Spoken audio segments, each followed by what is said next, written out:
Hello বন্ধুরা, আমাদের আজকের রেসিপি পর্ক কারি এবং পাঙাশ কারি। এখানে আমরা 2 কেজি শুয়োরের মাংস এবং 250 গ্রামের মতো পাঙাশ মাছ নিয়েছি। শুয়োরের মধ্যে মাংসের থেকে চর্বির স্বাদটা একটু বেশি হয়, আমরা চর্বির পরিমাণ বেশি নিয়েছি।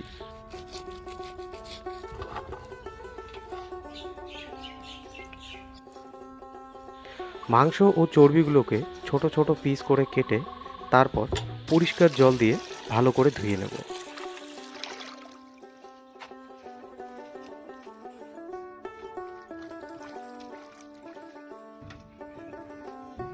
আজকে রান্না যেহেতু আমার মামাতো দাদা করবে, তাই তার রেসিপিটাই আপনাদের সঙ্গে শেয়ার করছি। কড়াইয়ে তেল ভালো করে গরম হলে তাতে কয়েকটা গোটা মশলা ফোড়ন দিয়ে পেঁয়াজটাকে আগে ভালো মতো করে ভেজে নিতে হবে। পেঁয়াজটা একটু ভাজা হয়ে গেলে এরপর হলুদ গুঁড়ো, তারপর লঙ্কার গুঁড়ো, জিরের গুঁড়ো আর ধনে গুঁড়ো দিয়ে আরও কিছুক্ষণ ভাজতে হবে।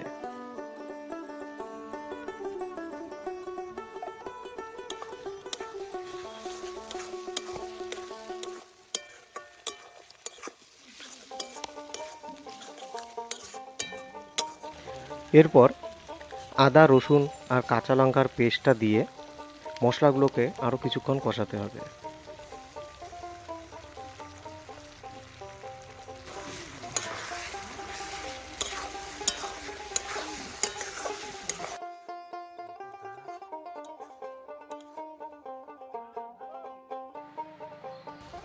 মশলাগুলো যাতে কড়াইয়ের নিচে না লেগে যায়, তাই জন্য কড়াইয়ের মধ্যে একটু জল দিয়ে দিতে হবে। এরপর মশলাগুলো থেকে যখন তেল ছাড়তে শুরু করবে, সেই সময় মাংসটা কড়াইয়ে দিয়ে দিতে হবে।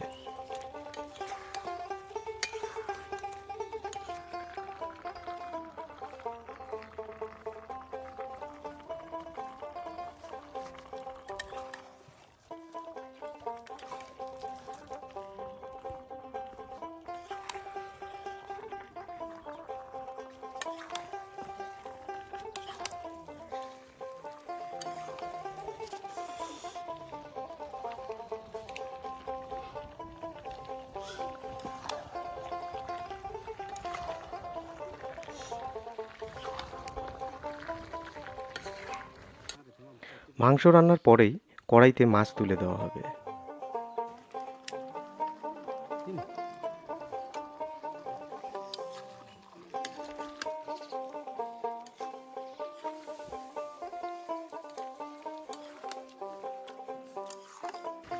মাংস কষানো শেষ।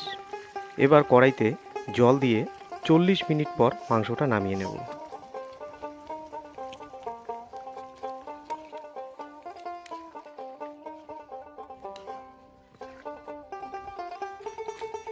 এই ধানগুলো গতকাল কাটা হয়েছিল।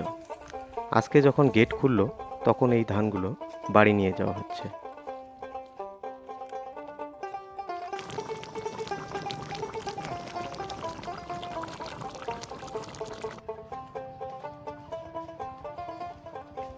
আমাদের মাংস রান্না শেষ।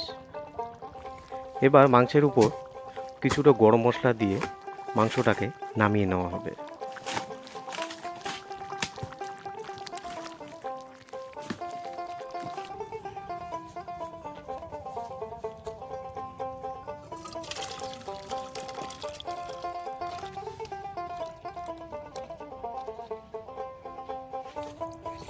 এবার মাছের কারি রান্নার পালা।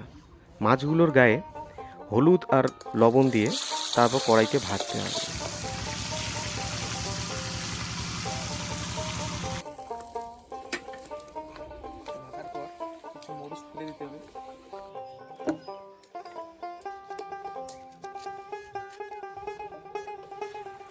ভিডিওটা অনেক বড় হয়ে যাবে জন্য সম্পূর্ণ মাছের রেসিপিটা আপনাদের দেখাতে পারলাম না।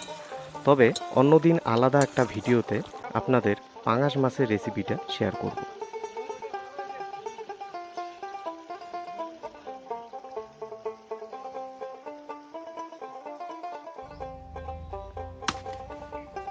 যাই হোক, আমাদের রান্না এখন শেষ, আর আপনারা ততক্ষণ আমাদের খাওয়ার দৃশ্যগুলো উপভোগ করতে থাকুন।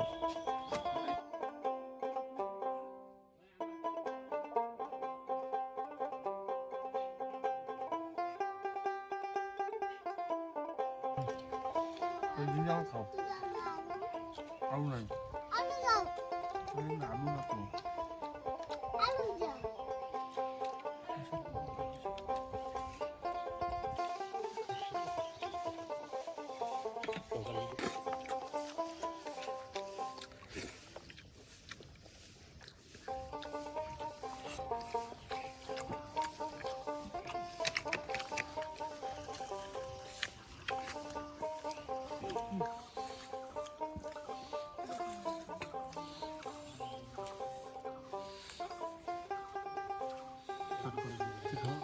তো বেশি আগে দিতে করেছি